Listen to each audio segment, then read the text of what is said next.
আজি অৱশ্যে কিছুদিন পূৰ্বে ইয়াত কাম আৰম্ভ হৈছে। আমাৰ এই অঞ্চলত ইয়াত আমি উচ্চ সুৰক্ষা সম্পন্ন এখন কাৰাগাৰ নিৰ্মাণ কৰাৰ কাম আজি ভূমি পূজন আমি কৰিলোঁ। প্ৰায় 100 কোটি টকা ব্যয় সাপেক্ষে এই উচ্চ সুৰক্ষা সম্পন্ন কাৰাগাৰখন নিৰ্মাণ হ'ব। আমাৰ দেশৰ প্ৰধানমন্ত্ৰী নৰেন্দ্ৰ মোদী ডাঙৰীয়া, দেশৰ গৃহমন্ত্ৰী অমিত শ্বাহ ডাঙৰীয়া আৰু অসমৰ জনপ্ৰিয় মুখ্যমন্ত্ৰী হিমন্ত বিশ্ব শৰ্মা ডাঙৰীয়াৰ নেতৃত্বত আমি ইয়াত এই কাৰাগাৰখন পাবলৈ গৈ আছোঁ। এই এনেধৰণৰ কাৰাগাৰ সমগ্ৰ দেশত 6খন কাৰাগাৰ নিৰ্মাণ হ'ব, তাৰে এখন আমি পাবলৈ সক্ষম হৈছোঁ। আৰু এই কাৰাগাৰ নিৰ্মাণ হ'লে সুৰক্ষাৰ দিশটো, বিশেষকৈ প্ৰিজনাৰসকলক ৰখাৰ ক্ষেত্ৰত যিটো সুৰক্ষাৰ দিশ, সেইটো যথেষ্ট সুনিশ্চিত হ'ব।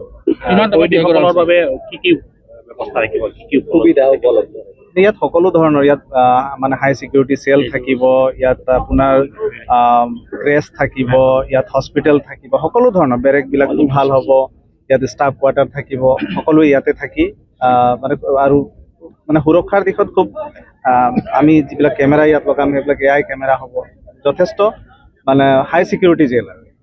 কালি গুৱাহাটী কেন্দ্ৰীয় কাৰাগাৰৰ অধীক্ষকক গ্ৰেপ্তাৰ কৰা হৈছে, জেলাৰজনক হেৰি কৰা হৈছে। আৰু এতিয়া আমি সুৰক্ষাৰ দিশটো যথেষ্ট কটকটীয়া কৰিছোঁ। মাজে মাজে আমাৰ ভিজিটো হৈছে, আপোনালোকে শ্ৰীভূমিৰ কথাও ইতিমধ্যে গম পাইছে, চাৰ্টেন ভিজিট হৈছে। আৰু সেই ভিজিটবিলাক হোৱাৰ কাৰণে ভিতৰত যদি কিবা খেলি মেলিও চলি আছিল সেইবিলাক আমি গম পাবলৈ সক্ষম হৈছোঁ। আৰু ময়ো ক'ৰবাত গ'লে মই খবৰ দি নাযাওঁ, মই চাৰ্টেন ভিজিটে কৰোঁ। আৰু সেইখিনি কৰাৰ কাৰণে আজি যথেষ্ট আমি বস্তুবিলাক গম পোৱাও হৈছোঁ, খবৰো মানুহে দিয়ে, আৰু খবৰ পালে আমি তৎকালে ব্যৱস্থাও লওঁ। আৰু এই ক্ষেত্ৰত আমি একেবাৰে কোনো ধৰণৰ আপোচ নকৰোঁ। ক'ৰবাত যদি তেনেকুৱা কিবা পাওঁ আমি লগে লগে ব্যৱস্থা লওঁ। জেলৰ ভিতৰত সকলো সা সুবিধা পায় বুলি কয়দীসকলেও কেতিয়াবা কয়। নাই, তেনেকুৱা যদি কিবা খবৰ আপোনালোকৰ হাতত থাকে আমাক মনে মনে জনাব, আমি তেনেকুৱা খবৰ পালে ব্যৱস্থা লওঁ। সেইকাৰণে শ্ৰীভূমিত চাৰ্টেন মানে ভিজিট হৈছে, চাৰ্টেন ভিজিট কৰি পেলাই গোটেইখিনি আপোনালোকে গম পাইছে আমি কেনেকৈ সেইবিলাক ধৰা পেলাইছোঁ। আৰু গুৱাহাটী চেণ্ট্ৰেল জেলতো 2জন এতিয়া আমাৰ কনষ্টেবলক মানে হেৰিত এৰেষ্ট কৰা হৈছে, আমাৰ জেলাৰজনক এৰেষ্ট কৰা হৈছে, FIR লজ হৈছে।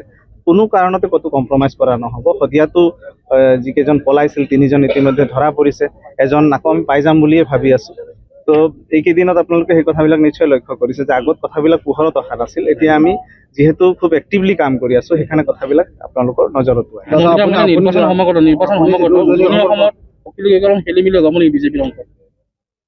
চব। অখিল গগৈৰ কথাটো মই নাজানো, কিন্তু আমি ভাৰতীয় জনতা পাৰ্টীৰ কাৰ্যকৰ্তাসকল এটা কথা আমি সদায় মানে নিশ্চিত আৰু দৃঢ় বিশ্বাসী যে আমি ৰাইজৰ মাজত থাকি পেলাই সদায় কাম কৰোঁ। যিহেতু আমি ৰাইজৰ মাজত থাকি পেলাই কাম কৰোঁ, গতিকে আমি কোনো কাৰণতে অখিল গগৈ হওক বা আন কোনোবাই হওক তেওঁলোকক লৈ আমি বৰ বেছি চিন্তা নকৰোঁ।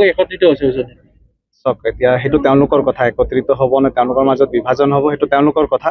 কিন্তু মাননীয় মুখ্যমন্ত্ৰী মহোদয় কোৱাৰ দৰে আমাৰ লগতোতো গগৈ আছে, চক্ৰ গগৈ ডাঙৰীয়া আছে, তৰংগ গগৈ ডাঙৰীয়া আছে, তেওঁলোকৰ কথা কিয় নকয়?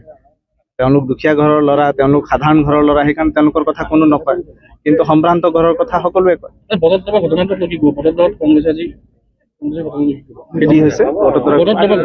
কি হৈছে মই নাজানো, বটদ্ৰৱাৰ কথা মই গম নাপাওঁ। ঠিক আছে। মই প্ৰথমে দেশৰ সন্মানীয় প্ৰধানমন্ত্ৰী যশস্বী প্ৰধানমন্ত্ৰী বিশ্ব নেতা মোদী ডাঙৰীয়াক ধন্যবাদ জনাইছোঁ। 2014 চনত যি উমিদ লৈ, যি আশাৰে দেশবাসী ভাৰতীয় জনতা পাৰ্টীৰ নেতৃত্বত এখন সুস্থ সবল বলিষ্ঠ চৰকাৰ গঠন কৰি দিছিল, তাৰ সম্পূৰ্ণ ফাইদা আজি আমাৰ বাগদা অঞ্চলৰ ৰাইজে পাবলৈ সক্ষম হৈছে। তাৰ বাবে আমাৰ কাৰণে আটাইতকৈ ভাল দিন। আৰু এই অঞ্চলটো আটাইতকৈ পিছপৰা অঞ্চল। ইয়াতে সন্মানীয় ৰাইজসকল মৎস্যজীৱী কৃষিজীৱীসকলৰ আৰু বিশেষকৈ এইটো ফ্লাড প্ৰন এৰিয়া, এনেকুৱা এৰিয়াত এখন উচ্চ চিকিউৰিটি সম্পন্ন যি জেল দেশৰ সন্মানীয় গৃহমন্ত্ৰী অমিত শ্বাহ ডাঙৰীয়া আমাক এলটমেণ্ট কৰিলে। আজি এবছৰৰ পৰা কাম চলি আছিল। আজি বিধিবদ্ধভাৱে আমাৰ বিভাগৰ সন্মানীয় মন্ত্ৰী ৰূপেশ গাৱলীয়া ডাঙৰীয়া আহি ইয়াৰ ভূমি পূজন কৰি শুভ আৰম্ভ কৰিলে। মই তেখেতক সমষ্টিবাসীৰ হৈ অলেখ ধন্যবাদ জ্ঞাপন কৰিছোঁ আৰু আশা কৰিছোঁ এই জেলখন হোৱাৰ পিছত এটা টাউনশ্বিপ বিল্ড হ'ব।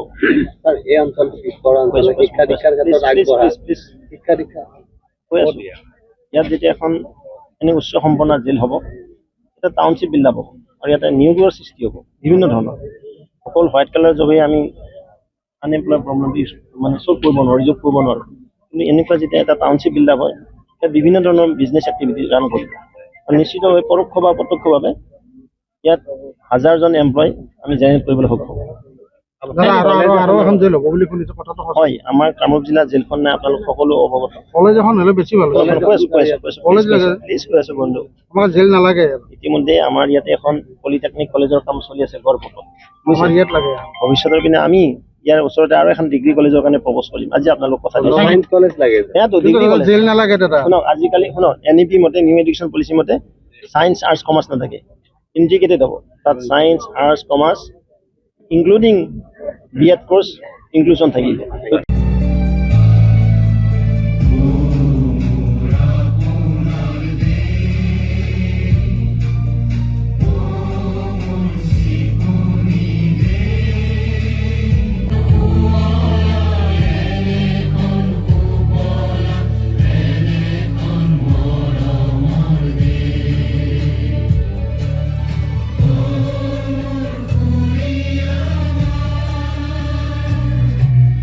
কেমেৰা থাকিব, এয়াৰপৰ্টত যেনেকৈ বেগেজ স্কেনাৰ থাকে গোটেইখিনি ইয়াত থাকিব।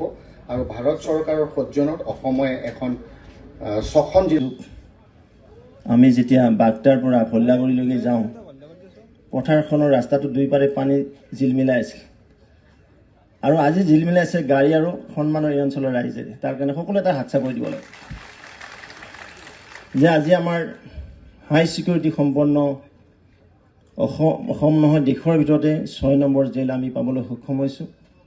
দেশৰ সন্মানীয় প্ৰধানমন্ত্ৰী নৰেন্দ্ৰ মোদী ডাঙৰীয়াৰ আশীৰ্বাদ আৰু গৃহমন্ত্ৰী অমিত শ্বাহ ডাঙৰীয়াৰ আশীৰ্বাদৰ কাৰণে মই প্ৰথমেই এই মহান নেতা দুজনক, দূৰদৰ্শী নেতা দুজনক এই মঞ্চৰ পৰা ধন্যবাদ, এটা হাত চাপৰি হ'ব লাগে।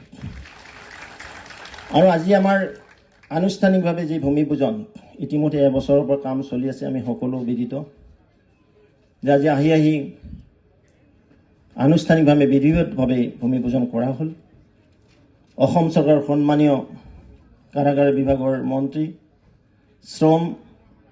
শ্ৰম কল্যাণ আৰু চাহ জনগোষ্ঠী উন্নয়ন বিভাগৰ সন্মানীয় মন্ত্ৰী, আমাৰ যুৱ প্ৰজন্মৰ এজন ডাইনেমিক মন্ত্ৰী শ্ৰদ্ধাৰ ৰূপেশ গোৱালা ডাঙৰীয়া, এটা হাত চাপৰি হ'ব লাগে। আজি আমাৰ সৈতে উপস্থিত আছে আমাৰ অতি শ্ৰদ্ধাৰ ওদালগুৰি দৰং লোকসভা সমষ্টিৰ সন্মানীয় সাংসদ তথা আমাৰ দলৰ সন্মানীয় ৰাজ্যিক সভাপতি দিলীপ শইকীয়া ডাঙৰীয়া, তেখেতৰ কাৰণে এটা হাত চাপৰি হ'ব লাগে। শ্ৰীমন্ত শংকৰদেৱ গুৰুজনাৰ পবিত্ৰ পদৰেণুৰে ৰঞ্জিত এই অসম ভূমিত আজিৰ দিনটোতেই শ্ৰীমন্ত শংকৰদেৱ সংঘ 1930 চনত প্ৰতিষ্ঠা হৈছিল।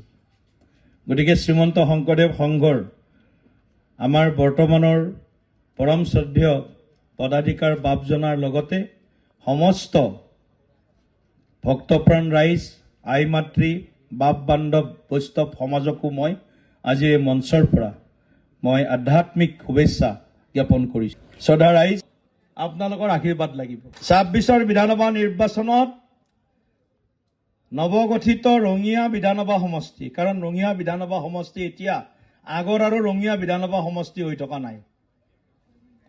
সেইফালে গোৰেশ্বৰ গুচি গ'ল 1,20,000 ভোট প্ৰায়। এইফালে কমলপুৰৰ পৰা 65 এজনা কিমান সোমালে, 65,000 কমলপুৰ সমষ্টিৰ সোমাইছে। হাজো সমষ্টিৰ কিমান সোমালে, 51,000। অৰ্থাৎ 65 আৰু 61 যোগ লগালে আৰু 2-3 হাজাৰ হয়তো বাঢ়িবহে।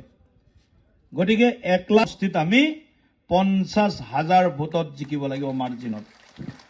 50,000 মাৰ্জিন লাগিব আমাক। গতিকে আমি কাম কৰিছোঁ, তাৰ কাৰণে আমি আপোনালোকৰ পৰা আশীৰ্বাদ বিচাৰিছোঁ। ৰাস্তা ঘাট বনাইছোঁ, দলং বনাইছোঁ, মেডিকেল কলেজ বনাইছোঁ। আচলতে যেতিয়া ৰাজ্য এখনত উন্নয়নৰ কথা কোৱা হয়, তেতিয়া কোনোবা এটা দিশত যদি উন্নয়ন হয় তেন্তে তাক সামগ্ৰিক উন্নয়ন বুলি কেতিয়াও ক'ব নোৱাৰি। সঁচা অৰ্থত যদি উন্নয়ন বুলি ক'ব লগা হয় তেন্তে প্ৰতিটো ক্ষেত্ৰতে উন্নতি হ'ব লাগিব, প্ৰতিটো ক্ষেত্ৰতে পৰিৱৰ্তন আহিব লাগিব, তেতিয়াহে সঁচা অৰ্থত সামগ্ৰিক উন্নয়ন হৈছে বুলি ক'ব পৰা যায়। আৰু তাৰে এটা উৎকৃষ্ট নিদৰ্শন হ'ল আমাৰ এইখন জেল। আমাৰ অসম যিকোনো খবৰৰ বাবে যোগাযোগ কৰক আমাৰ এই নম্বৰত 9181 307 221।